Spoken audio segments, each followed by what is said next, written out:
Araw-araw na pagbasa ng Biblia, Araw 15. Lumang Tipan, Genesis Kapitulo 31 versikulo 1 hanggang 55. Ngayon narinig ni Jacob ang mga salita ng mga anak ni Laban, na sinabi nila, kinuha ni Jacob ang lahat ng mga pag-aari ng ating ninuno, at galing sa mga pag-aari ng ating ninuno ang lahat ng nakuha niyang kayamanan. Nakita ni Jacob ang anyo ng mukha ni Laban. Nakita niya na nagbago ang kanyang pakikitungo sa kanya. Pagkatapos sinabi ni Yahweh kay Jacob, bumalik ka sa lupain ng iyong mga ninuno at sa iyong mga kamag-anak, at ako'y makakasama mo. Pinatawag at pinapanta ni Jacob sina Rachel at Leah sa bukid sa kanyang kawan at sinabi sa kanila, nakita kong nagbago ang pakikitungo ng inyong ama sa akin, ngunit ang Diyos ng aking ama ay kasama ko. Alam ninyong pinaglingkuran ko ang inyong ama ng buong lakas ko. Nilinlang ako ng inyong ama at pinalitan ng 10 beses ang sahod ko, ngunit hindi siya pinahintulutan ng Diyos na ako'y masaktan. Nang sinabi niya, ang batik-batik na mga hayop ang ibibigay kong sahod sa iyo, sa gayon ang lahat ng buong kawan ay nagsilang ng mga batang batik-batik. At nang sinabi niya, ang mga guhita ng iyong magiging sahod, sa gayon ang lahat ng buong kawan ay nagsilang ng mga batang guhitan. Sa ganitong paraan kinuha ng Diyos ang mga alagang hayop ng inyong ama at ibinigay sila sa akin. Minsan sa panahon ng pagpaparami, nakita ko sa isang panaginip ang mga lalaking kambing na nakikipagtalik sa kawan. Ang mga lalaking kambing ay mga guhitan, batik-batik at may butlig. Sinabi sa akin ng anghel ng Diyos sa panaginip, Jacob. Sumagot ako, narito ako. Sabi niya, imulat mo ang iyong mga mata at tingnan mo ang lahat ng mga lalaking kambing na nagpaparami sa kawan. Sila ay mga guhitan, may batik-batik at may batik, sapagkat nakita ko ang lahat ng bagay na ginagawa ni Laban sa iyo. Ako ang Diyos ng Bethel, kung saan mo binuhusan ng langis ang isang haligi, kung saan ka gumawa ng isang panata sa akin. Ngayon, tumindig ka at lisanin ang lupaing ito at bumalik sa lupain ng iyong kapanganakan. Sumagot sina Rachel at Leah at sinabi sa kanya, mayroon ba kaming makukuhang anumang pamana sa bahay ng aming ama? Hindi ba itinuring niya tayo bilang mga dayuhan? Sapagkat ipinagbili niya tayo at tuluyang inubos ang ating pera. Dahil lahat ng kayamanang kinuha ng Diyos sa ating ama ngayon sa atin na at sa ating mga anak. Kaya ngayon, anumang sinabi ng Diyos sa iyo, gawin mo. Pagkatapos bumangon si Jacob at pinasakay ang kanyang mga anak at mga asawa sa mga kamelyo. Pinuna niya ang kanyang mga alagang hayop, kasabay ng lahat ng kanyang mga ari-arian, pati na ang mga alagang hayop na nakuha niya sa Paddan Aram. Pagkatapos humayo siya patungo sa lupain ng Canaan sa kanyang amang si Isaac. Nang umalis si Laban para gupitan ang kanyang mga tupa, ninakaw naman ni Rachel ang Diyos ng sambahayan ng kanyang ama. Nilinlang din ni Jacob si Laban na Aramin, sa hindi pagsasabing aalis siya. Kaya tumakas siya dala lahat ng mayroon siya at nagmamadaling tumawid sa ilog, patungo sa dako ng burol na bansa ng Galaad. Sa ikatlong araw, nalaman ni Laban na tumakas si Jacob. Kaya dinala niya ang kanyang mga kamag-anak at tinugis siya sa 7 araw na paglalakbay. Naabutan siya sa burol na bansa ng Galaad. Ngayon nagpakita ang Diyos kay Laban na Aramin sa isang panaginip sa gabi at sinabi sa kanya, mag-ingat kang magsalita kay Jacob, kahit masama man o mabuti. Naunahan ni Laban si Jacob. Ngayon itinayo ni Jacob ang kanyang tolda sa burol na bansa. Nagkampo rin si Laban at ang kanyang mga kamag-anak sa burol na bansa ng Galaad. Sinabi ni Laban kay Jacob, ano ang ginawa mo, na nilinlang mo ako at tinangay ang aking mga anak na babae na parang mga bilanggo sa digmaan? Bakit ka tumakas ng palihim at nilinlang ako at hindi mo man lang ako sinabihan? Pinaalis sana kita ng may pagdiriwang, at may mga awitin, may tamboran at may mga alpa. Hindi mo ako pinayagang halikan ng aking mga apong lalaki at babae upang makapagpalem. Gumawa ka ng kamangmangan. Nasa kapangyarihan ko ang gawan kayo ng masama, ngunit ang Diyos ng inyong ama ay nakipag-usap sa akin kagabi at sinabi, mag-ingat kang magsalita laban kay Jacob masama man o mabuti. At ngayon, lumayo ka dahil labis ka nang ulila sa bahay ng iyong ama. Ngunit bakit mo ninakaw ang aking mga Diyos? Sumagot si Jacob at sinabi kay Laban, dahil natatakot ako at ang akala ko na kukunin mo ang iyong mga anak na babae mula sa akin nang sapilitan kaya umalis ako ng palihim. Kung sino man ang nagnakaw ng iyong mga Diyos-Diyosan ay hindi na patuloy na mabubuhay. Sa harap ng ating mga kamag-anak, alamin mo kung anong mayroon sa akin ang sa iyo at kunin mo. Pagkat hindi alam ni Jacob na si Raquel ang nagnakaw sa mga iyon. Pumunta si Laban sa tolda ni Jacob, sa tolda ni Leah at sa tolda ng dalawang babaeng alipin, ngunit hindi niya natagpuan ang mga ito. Pumunta siya sa tolda ni Leah at pumasok sa tolda ni Raquel. Ngayon kinuha ni Raquel ang Diyos ng sambahayan, nilagay niya ang mga ito sa upuan sa likod ng kamelyo at inupuan niya. Hinanapan ni Laban ang buong tolda, ngunit hindi niya ito natagpuan. Sinabi ni Raquel sa kanyang ama, huwag kang magalit, aking Panginoon, sapagkat hindi ako makakatayo sa kinauupuan ko dahil sa ako ay may buwanang dalaw. Kaya naghanap siya ngunit hindi niya natagpuan ang kanyang pansambahayang Diyos. Nagalit si Jacob at nakipagtalo kay Laban. Sinabi niya sa kanya, ano ba ang atraso ko? Ano ba ang kasalanan ko, na pinag-iinitan mo akong habulin? Hinanapan mo na ang lahat ng aking ari-arian. Anong natagpuan mong iyong mga pansambahayang bagay? Ilagay ang mga iyon dito sa harap ng ating mga kamag-anak, upang humatol sila sa pagitan nating dalawa. Kasama ninyo ako sa loob ng 20 taon. Ang inyong mga babaeng tupa at babaeng kambing ay hindi nakunan, ni kumain ako ng anumang lalaking tupa mula sa iyong mga kawan. Ano man ang nilapa ng mga mababangis na hayop hindi ko dinala sa iyo. Sa halip, anak ko ang pagkawala nito. Palagi mo akong pinagbayad sa mga nawawalang hayop, kahit na ninakaw sa araw o ninakaw sa gabi. Naroon ako, sa araw pinahirapan ako ng init, at nang nagyayelong hamog sa gabi, at nagtiis ako ng walang tulog. Nitong 20 taon ay nasa inyong sambahayan mo ako.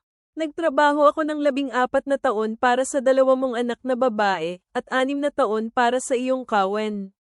Binago mo ang aking sahod ng 10 beses.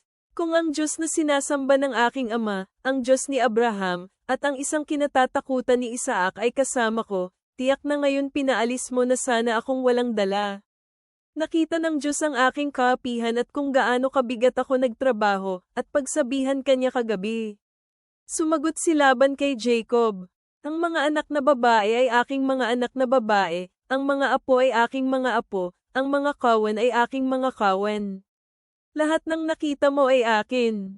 Ngunit ano ba ang gagawin ko ngayon sa aking mga anak na babae at sa magiging anak nila na kanilang isinilang?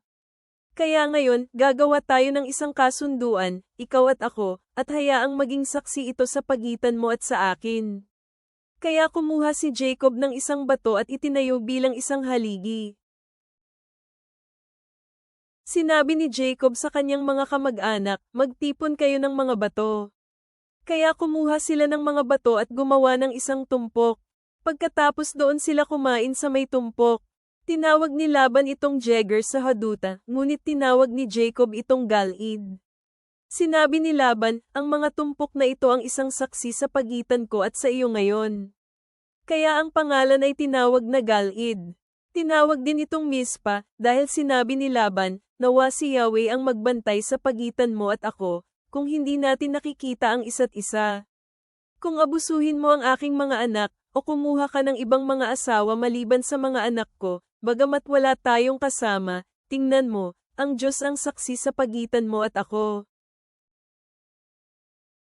Sinabi ni Laban kay Jacob, tingnan mo ang tumpok na ito at tingnan ang poste, kung saan itinakda ko sa pagitan mo at ako. Ang poste na ito ay isang saksi, at ang haligi ay isang saksi, na hindi ako lalampas sa tumpok na ito patungo sa iyo, at hindi ka lalampas sa tumpok na ito at sa haliging ito patungo sa akin, para gumawa ng pinsala. Naway ang Diyos ni Abraham, at ang Diyos ni Nahor, ang Diyos ng kanilang ama, ang humatol sa pagitan natin. Nanumpa si Jacob sa Diyos, na kinatatakutan ng kanyang amang si Isaac. Nag-alok ng isang alay si Jacob sa bundok at tinawag ang kanyang mga kamag-anak para kumain. Kumain sila at nanatili sila sa bundok buong gabi. Madaling araw pa bumangon si Laban, hinalikan ng kanyang mga apong lalaki at mga anak na babae at pinagpala sila. Pagkatapos umalis si Laban at bumalik sa kanyang tahanan. Bagong tipan. Matthew 12:1-21. Nang panahong iyon, sa araw ng pamamahinga, napadaan si Jesus sa mga trayguhan. Ang kanyang mga alagad ay nagutom at nag-umpisa silang pumitas ng mga uhay at kinain iyon.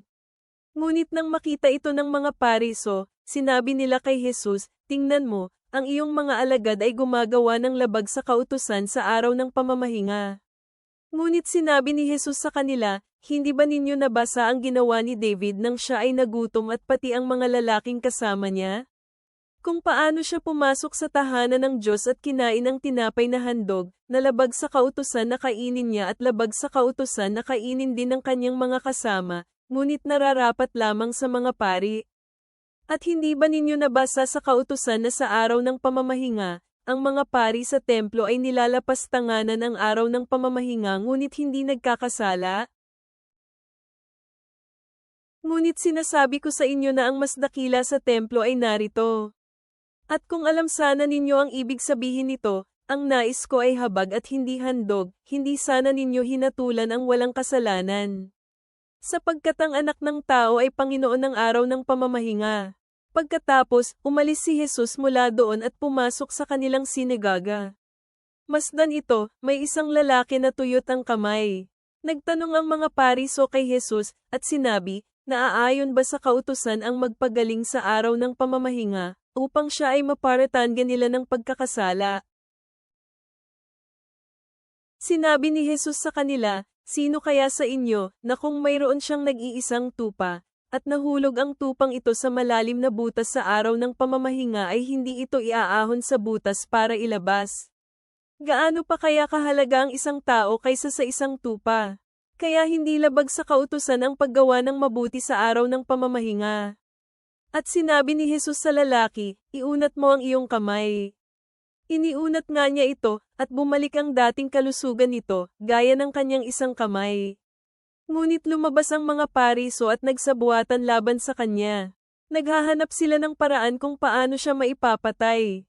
Nang mapansin ito ni Jesus, lumayo siya doon. Maraming tao ang sumunod sa kanya, at pinagaling niya silang lahat. Sila ay pinagbilinan niya na huwag ipapaalam sa iba ang tungkol sa kanya, ito ay upang magkatotoo ang sinabi sa pamamagitan ni Isaias na propeta, na nagsasabi, "Tingnan ninyo, ang aking lingkod na aking pinili, ang aking pinakamamahal, na siyang lubos na kinalulugdan ng aking kaluluwa. Ilalagay ko sa kanya ang aking espiritu, at ihahayag niya ang paghuhukom sa mga Gentil." Hindi siya magpupumilit o makikipagsigawan ng malakas, ni walang sino mang makaririnig ng kanyang tinig sa mga lansangan. Hindi niya babaliin ang anumang tambong marupok, hindi rin niya papatayin ang kahit na anong umuusok na pabilo, hanggang may padala niya ang paghuhukom sa katagumpayan. At ang mga Gentil ay magkakaroon ng pananalig sa kanyang pangalan. At ang mga Gentil ay magkakaroon ng pananalig sa kanyang pangalan. Mga awit. Psalm 13 minuto pasado 9:20. Maawa ka sa akin, Yahweh, tingnan mo kung paano ako inaapi ng mga kinamumuhian ako, ikaw na kayang agawin ako mula sa mga tarangkahan ng kamatayan. Para maihayag ko ang lahat ng kapurihan mo. Sa mga tarangkahan ng anak na babae ng Sayon magsasaya ako sa iyong kaligtasan. Lumubog ang mga bansa sa hukay na ginawa nila, nahuli ang mga paa nila sa lambat na tinago nila. Maawa ka sa akin, Yahweh, tingnan mo kung paano ako inaapi ng mga kinamumuhian ako, ikaw na kayang agawin ako mula sa mga tarangkahan ng kamatayan. Para maihayag ko ang lahat ng kapurihan mo. Sa mga tarangkahan ng anak na babae ng Sayon magsasaya ako sa iyong kaligtasan. Lumubog ang mga bansa sa hukay na ginawa nila, nahuli ang mga paa nila sa lambat na tinago nila.